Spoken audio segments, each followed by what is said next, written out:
Hello guys and welcome back to Carabao Cup semi-final predictions. Sophie, it's getting interesting. We're down to the final four and today we are predicting the first legs. I don't think the second legs are until February, but we've got four Premier League giants, and seeing as there's only two games, let's set a like target of 2,000 likes. Let's do that first of all. Thank you for your great support recently. Make sure to get involved, drop a like, subscribe if you are new. We're getting close to 88,000, which is unbelievable, so please do get involved, and you better share your predictions. There's only two games, so there's no excuses. Even if you're lazy, get your predictions down there. I'm joined by Sophie. How are you? Yeah, I'm well, thank you. How are you? Yeah, not too bad. There's some interesting games coming.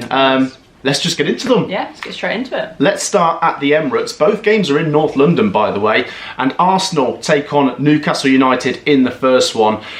An interesting match. I think Arsenal, you've got to make the favourites. They're higher in the Premier League table. But get this for the form, Sophie. I've got the numbers in front of me here. Arsenal, 13 unbeaten. Right. Newcastle, 6 wins in their last 6 games. Something's going to have to give. Something's got to give here, isn't it? I'm not sure. I mean, like I just said, Arsenal, you'd make slight favourites, but they've become unstuck in recent games. They drew 1-1 with Brighton last time in the Premier League, and although I still think there's a way in which they could win the Premier League or could still win the Champions League, this is definitely their best shot at silverware. But that said, Newcastle United, what I have said throughout this whole competition so far, is this is a really good opportunity for them to win a competition. And we've said over the last few years, Newcastle are building towards winning something. They've finally got to deliver, and they're in a good place. What I'm thinking here, Sophie, is because it's 2 legs, and the first one's away, they've just got to stay in the tie. Exactly, yeah. Take it to the second leg. Open. You don't want to be conceding too many goals. You want to keep it a close game, take it back to your place, and then hopefully win that one. But it's easier said than done. Arsenal is very, very tough opposition. Yeah. You do feel like Newcastle are maybe due a cup. It's been a couple of years since Arsenal have won this competition, mind. I'm going to let you go first this time, Sophie. I'm going to spice it up. You can go first for both of the games, actually, in this video. Before I get onto a prediction, here's another stat to throw at you. Newcastle United have picked up more points away from home than they have at home this season. And they did beat Arsenal in the Premier League this season 1-0. But what are you saying? Yeah, so I know sometimes in cup games the managers like to slightly rotate, but I think for both teams it's a great opportunity to win some silverware. So I think both teams are going to go really strong in these later stages. I've got a feeling it's going to be a cagey one, and I'm going for a 1-1. Oh! I think it's going to go into the second leg even. So yeah, I think that obviously suits Newcastle United more, being the away side, but yeah, I see it being a really close game, actually. Yeah, it's a good point. Another stat is Arsenal are unbeaten at home, so your result would have that carrying on. Yeah.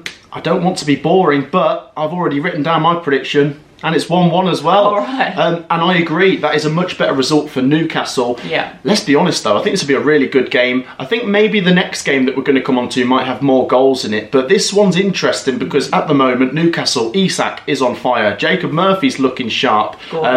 Gordon as well. Arsenal have Martinelli, they have Trossard, they have Jesus. They are missing Saka. Havertz has been missing for a couple of games as well.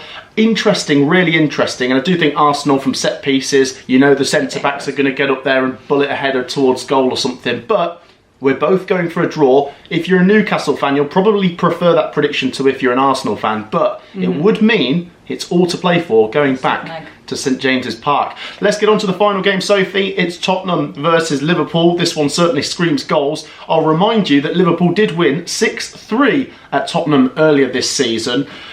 You just watched Liverpool versus Manchester United yesterday. Let's get your verdict on that. I thought Man United turn up for the big games. We saw it against Man City a few weeks ago, and I did think they're either going to turn up in this one or they're going to get hammered, and they did turn up. They played some nice football. They took their chances when they had them, but it's unfair to dig out one player, but definitely Trent was not at it at all, and they were having a lot of fun down that left-hand side, attacking against him basically. They knew he wasn't at it and they just exploited that. So credit where credit's due to Man United, but I don't think Liverpool were at their best for that one. So they're going to want a reaction, and sorry Spurs fans, but I think this is a nice game to play, to be honest. Yeah, Tottenham are on the back of another defeat. They lost 2-1 to Newcastle on Saturday. It's 3 defeats in 4 for them, whereas for Liverpool, I've got it as 24 games unbeaten and 16 goals in the last 4 games. They're averaging 4 goals over the last 4 games, which is incredible. They've got Salah, they've got Gakpo, they've got Diaz, they've got players that will hurt you, and they will against Tottenham, who, as we've mentioned before, are missing players and like to play an attacking brand of football, which leaves their defence horribly wide open. Wouldn't be surprised if Tottenham score. And one thing we do need to mention, Sophie, is what does Ange say about his second season? Oh, he wins trophies. Well, this is surely the opportunity. This or the Europa League. It's a difficult one, though. To navigate 2 games against Liverpool, it's going to be really tricky for Spurs. And to be honest, you kind of feel like even though this is the home game, they've just got to try and stay in the tie. Because if this was like the last game and it's Tottenham 3, Liverpool 6, then it's pretty much game over going back to Anfield unless Spurs win 4-0. Yeah.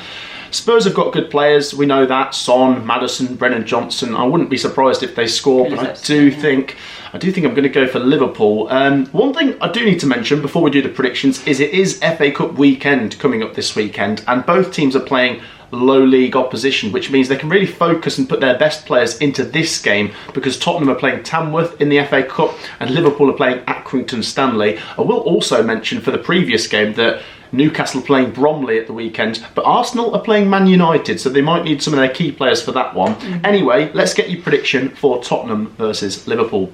Do you know what? I'm not going to say like a massive scoreline, to be honest, because I wasn't that impressed with Liverpool against Man United, but I do see there being a lot more joy for Liverpool against Spurs, because we've mentioned before they've got quite a lot of injuries to their backline. I think their keeper was at his debut, I think, and he got man of the match, to be fair. It was a good game, but that just shows how many injuries they've got right now.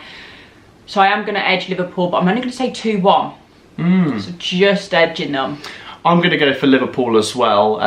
Yeah, you're right. I'd be absolutely astonished if Tottenham kept a clean sheet in this one. Yeah. I think, to be honest, Tottenham's game plan in every game is just try and outscore the opposition. Yeah. I just don't see it happening against this Liverpool machine that, even if they weren't at their best against Man United last time, are still on for a possible quadruple this season. Yeah. I am going to go for goals, and I'm going to go Tottenham 1, Liverpool 3. Okay. At least we're going a little bit different. I see all Liverpool's goals being second half as well, because they start a game and you think, oh, what are they doing? Then I don't know what Arnie says it's half time, but then they come out and they play much better football, much better attacking football, and they look a little bit more self-assured and organised. So I can actually see Spurs going into it 1-0 at half time and then Liverpool turning it around second half.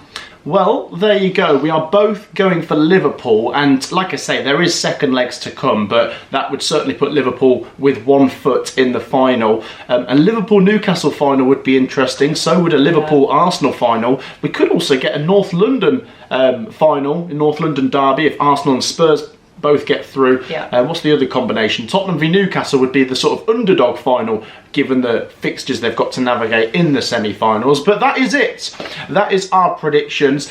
Be sure to share your predictions down below. Like I say, there's only 2 games, so there's no excuses for not getting your predictions down there. A massive thank you once again for all your support. You've been absolutely fantastic so far this season, and as we roll into 2025, let's keep it coming. Make sure you've dropped a like, make sure you've subscribed. As I say, share your comments on the games down below. Are you going to be watching either of these? Hopefully I'll be watching both of them. Yeah, and we'll see you on the other side. Join us later this week for FA Cup predictions, and we've also got League One predictions with Benjamin Bloom coming tomorrow. Thank you for joining me, Sophie. Thank you. Take care. We'll see you in the next one. Peace out.